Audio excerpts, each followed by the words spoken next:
যে আমাদের লিপির রহমান, এই যে আমাদের ফারিস্তা ময়না। যে বাবা এখন তোমার ছবি এই যে এখন তুমি মাটা নিয়ে দাঁড়াও সুন্দর করে। আমরা সবাই আসছি টুইন টাওয়ারে আজকে, সবাই আসছি আমরা টুইন টাওয়ার ভিজিট করার জন্যে। পুরা পরিবার আসছি টুইন টাওয়ার ভিজিট করার জন্য। তারপর আমরা বুকিত বিনতাং যাব, স্ট্রিট, সবাই ছবি তুলতেছে।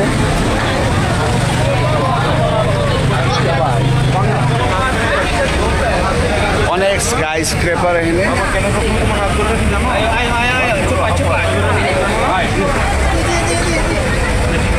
সুন্দর একটা বিকেল।